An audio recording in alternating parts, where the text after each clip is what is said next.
Everything I just told you, it's not ancient history, it's not philosophy, it's happening right now, in the real world, today, and I'm about to connect every single dot. So if the world is a cave, what's the fire? Who are the puppet masters? What are the shadows? Let's map it out. To hold 1 million people in a cave, you need a force, something strong enough to keep everyone in place. In the real world, that force is the American empire, the military, the most powerful armed force in the history of the planet. But here's the thing. The military doesn't actually want to run the world. They're soldiers, not bankers. So what they do is they allow the creation of a game, a financial game, a global money system that everyone on Earth is playing. And the people who design this game, they're the puppet masters, the game masters. At the very top sits something called the Bank of International Settlements. It's in Switzerland. It's basically the boss of all the banks, the bank that controls all the other banks. Below that, you've got the World Bank and the IMF, the International Monetary Fund. These are the rule makers. They decide how the game is played. Then below them, you've got the central banks, the Federal Reserve in America, the Bank of England, the People's Bank of China. These are like the local managers, running the game in their region. And the whole point of this entire system, one thing, make the US dollar the center of everything. Every time a country trades with another country, they mostly use the dollar. Every time you exchange currency, the dollar is involved. And here's the trick. America can print as many dollars as it wants. So imagine you're playing a board game and one player can just print more money whenever they feel like it. Who do you think is going to win that game? That's not fair. That's not a real game. That's a scam wearing a board game costume. Now the system goes even deeper. Because the global economy isn't just one flat game, it's a pyramid with levels, like a video game. Level 1, the bottom, resources. This is stuff you dig out of the ground. Oil, gas, gold, minerals. The raw materials that make everything else possible. You'd think this would be the most valuable level, right? Because these things are limited. Once you use them, they're gone. But nope, the game is rigged so that resources are worth the least. And who's stuck at this level? Russia, the Middle East, Saudi Arabia. These countries sit on trillions of dollars worth of stuff, but in the game, they're at the bottom. Level 2, manufacturing. This is where you make things. Factories, assembly lines, turning raw materials into products. Phones, cars, toys, clothes. And who's the king of manufacturing? China. China makes almost everything, but in the game, they're only on level 2. Level 3, knowledge. This is ideas, research, technology, innovation. And who controls this level? Europe and the Five Eyes countries. That's the UK, Canada, Australia, and New Zealand. They design, they innovate, they create the blueprints. And they get paid more for their ideas than China gets paid for actually building the stuff. Level 4, the top, finance. This is the money level, controlling the flow of money itself, moving numbers around, deciding who gets funded and who doesn't. And who sits here? The United States of America, the game master, the house, the casino.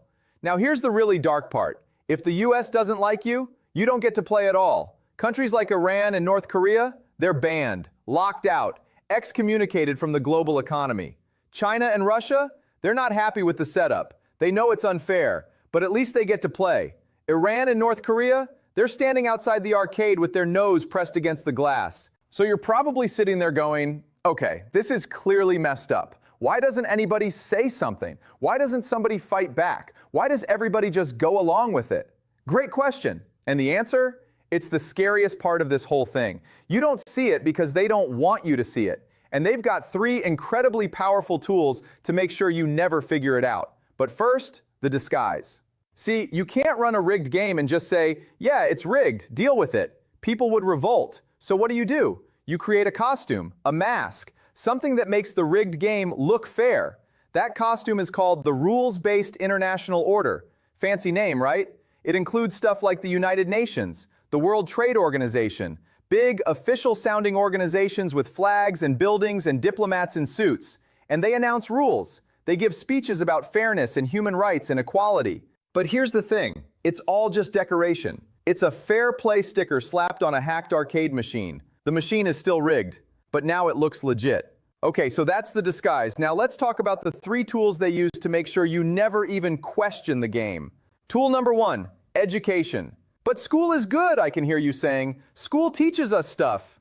Does it though? Really think about this. Yes, school teaches you math and reading and science, but it also teaches you something else. Something you don't even notice. It teaches you that the system is good, that the system is fair, that the way things are, that's just how they're supposed to be. You never have a class called, hey, the whole global economy might be rigged. You never get a textbook that says, by the way, the US dollar is designed to suck wealth from other countries. Nope. You learn dates, names, formulas, and underneath all of that, you absorb a belief. The system works. Don't question it. Get good grades, get a job, play the game. Tool number 2, media. CNN, BBC, the New York Times, your favorite news app. Every time you read an article or watch a news segment, you think you're getting information. You think you're learning what's happening in the world.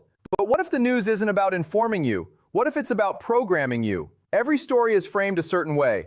Every headline is chosen carefully. The words they use, the images they show, the stories they don't show, all of it is designed to reinforce one idea. The system is fair, the rules are just, and anyone who says otherwise is crazy. You'll hear the same phrase over and over. Rules-based international order. They repeat it like a magic spell. Say it enough times and people start believing it's real. Tool number 3, culture. This one's sneaky because you don't even realize it's happening. Hollywood movies, TV shows, music, social media, video games, TikTok, every superhero movie where America saves the world, that's not just entertainment. It's reinforcing the idea that the current system is good. Every cop show where the police are heroes, programming. Every rom-com set in a beautiful New York apartment, it's telling you, this world is desirable. This system is aspirational. Don't question it. Just dream about being part of it. You're not just watching a movie. You're absorbing a belief system in a way that feels like fun. And that's what makes it so dangerous. You never even see it coming. So you got education shaping your mind, media shaping your opinions, and culture shaping your dreams. And all 3 of them are pointed in the same direction. Make the game feel real. Make the game feel fair. Make the game feel like it's the only option. And once all of that is in place, you don't need guards, you don't need armies, you don't need walls, because the people guard themselves. If anyone stands up and says, hey, I think this whole thing might be fake, everyone else will attack them. Not the elites, the regular people, your neighbors, your coworkers, your friends. They'll call you crazy, they'll laugh at you, they'll shut you down. Because you're not just challenging a system, you're threatening their entire fantasy, their identity, their comfort, everything they've built their life around. And people will do anything to protect that.